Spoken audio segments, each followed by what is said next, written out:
دنیا میں مسلمانوں کے جتنے بھی فرقے ہیں، ہر فرقہ الگ طریقے سے نماز کیوں پڑھتا ہے، جبکہ نبی علیہ السلام نے اپنی زندگی میں، ظاہر ہے یہ فرقہ واریت کی وجہ سے ہوا ہے نا جی، الگ طریقے سے، لیکن بیسک سٹرکچر ایک ہی ہے۔ میں نے 12 یہ عرض کیا ہے، الگ طریقوں سے اس کی جزیات میں فرق ہے۔ دنیا میں بھی آپ دیکھیں 10 بندے بیٹھے ہوئے ہوں، ان میں سے کوئی نابینا ہو، کسی کا ہاتھ ٹوٹا ہوا ہو، کسی کا پاؤں ٹوٹا ہوا ہو، کوئی گونگا ہو، کوئی بہرا ہو، لیکن ساروں کو انسان بولا جاتا ہے۔ البتہ ساتھ یہ کہا جاتا ہے کہ انسان تو ہے لیکن نابینا ہے، یہ انسان ہے لیکن لنگڑا ہے، یہ انسان تو ہے لیکن بہر ہے، لیکن یہ تو نہیں کہا جاتا کہ بہر ہونے کی وجہ سے وہ انسان ہی نہیں ہے۔ اس طرح بیسک سٹرکچر دنیا کے ہر فرقے کی نماز کی ایک ہے۔ ہر فرقہ 17 رکعتیں مانتا ہے، دن رات کی فرض، 2 فجر کی، 4 ظہر، 4 عصر، 3 مغرب، 4 عشاء۔ ہر فرقے والا نماز میں اللہ اکبر کہہ کے نماز شروع کرتا ہے، قیام کے بعد رکوع کے بعد کھڑے ہو کے پھر 2 سجدے، 2 سجدوں کے درمیان بیٹھنا، 2 رکعتوں میں بیٹھنا، 2 رکعتیں پڑھنے کے بعد اور 4 رکعتیں پڑھ کے سلام پھیر دینا، یا مغرب کے کیس میں 3 کے بعد سلام پھیر دینا، یا فجر کے کیس میں 2 کے بعد سلام پھیر دینا، یہ سب کے اندر کامن ہے۔ تو بیسک سٹرکچر ایک ہے، اور اس کی برکت ہے کہ ایک فرقہ دوسرے کے پیچھے نماز پڑھ سکتا ہے۔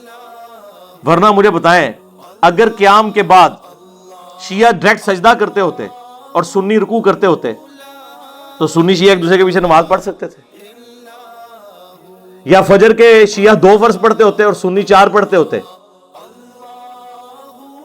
باقی جو نیٹی گریٹیز ہے، رفع الیدین کرنا نہ کرنا، سجدوں میں رفع الیدین کرنا نہ کرنا، یہ ساری چیزیں نماز کی خوبصورتیاں ہیں۔ جو انہیں چھوڑ رہے ہم انہیں یہ کہتے ہیں کہ آپ سنتوں کے اوپر عمل کریں۔ باقی ہم نے کبھی یہ نہیں کہا کہ نماز کوئی الگ ہے، نہیں، نماز کا وہی طریقہ ہے، میں نے پریکٹیکل اس کے اوپر ریکارڈ کروا دیا۔ رفع الیدین کرتے ہیں تو حنفی پتہ آپ کو کیا کہتے ہیں؟ رفع الیدین کا حکم دکھائیں، تو رفع الیدین کا حکم تو آپ پھر قیامت تک ڈھونڈتے رہیں گے کہ نبی علیہ السلام نے فرمایا ہو کہ نماز شروع کرو تو رفع الیدین کرو، رکوع میں جاؤ تو رفع الیدین کرو، لیکن ہم کہتے ہیں حکم موجود ہے۔ کہتے ہیں کہاں؟ میں نے کہا بخاری مسلم میں، کہ صحیح بخاری صحیح مسلم دونوں میں ہے کہ حضرت مالک بن حویرث رضی اللہ تعالیٰ عنہ، وہ کہتے ہیں ہم چند نوجوان تھے، غزوہ تبوک کے موقع پر مسلمان ہوئے، نبی علیہ السلام کی خدمت میں 20 دن تک رہے، یعنی حضور کی وفات سے آلموسٹ 1.25 سال پہلے۔ اور پھر جب حضور نے دیکھا کہ ہم گھر والوں کے لیے اداس ہو گئے ہیں تو نبی علیہ السلام نے خود ہی فرمایا کہ آپ واپس گھروں کو چلے جاؤ، جب نماز کا ٹائم ہو تو ایک بندہ اذان دے، اور جو تم میں قرآن زیادہ جانتا ہے، عمر میں بڑا ہے، وہ تمہاری امامت کروائے، اور صلو کما رأیتمونی اصلی، اور دیکھنا نماز اس طرح پڑھنا جس طرح مجھے نماز پڑھتے ہوئے دیکھتے ہو۔ ٹھیک ہو گیا؟ یہ جنرل رول ہو گیا، نماز اس طرح پڑھنا جس طرح مجھے نماز پڑھتے ہوئے دیکھتے ہو۔ اور بخاری مسلم دونوں میں حدیث ہے کہ اللہ نے مجھے جوامع کلمات کے ساتھ بھیجا ہے، میں بات مختصر کرتا ہوں اور مفہوم گہرا ہوتا ہے۔ سرکار کیا گہرا مفہوم ہے اس حدیث میں جو بخاری مسلم دونوں میں ہے، انما الاعمال بالنیات،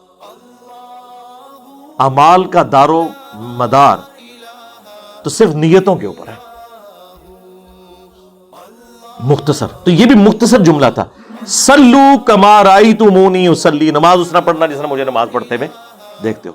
اب حضور کو مجھے بتائیں یہ کہنے کی ضرورت ہے کہ نماز شروع کرتے وقت ہاتھ اٹھانا، ہاتھ اس طرح باندھنا یا چھوڑنا، یا رکوع اس طریقے سے کرنا، سجدہ، یہ بتانے کی ضرورت تھی؟ جب ایک جملہ بول دیا۔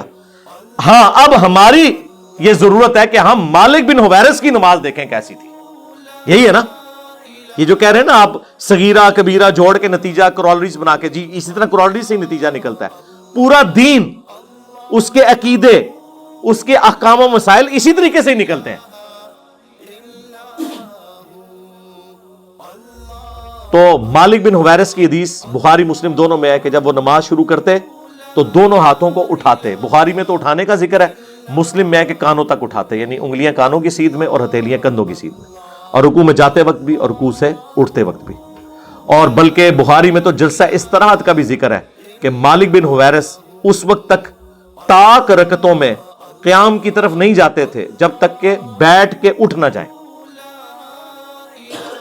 یعنی پہلی رکعت پڑھی نا تو 2 سجدے کر کے بیٹھتے تھے اور پھر سہارا لے کے کھڑے ہوتے تھے دوسری رکعت کے لیے. تو اب کوئی کہ جی آپ یہ جوڑ رہے ہیں تو اس طرح ہی نا میرے بھائی, ویسے تو آپ بڑی رٹ لگاتے ہو فیک فیک فیک.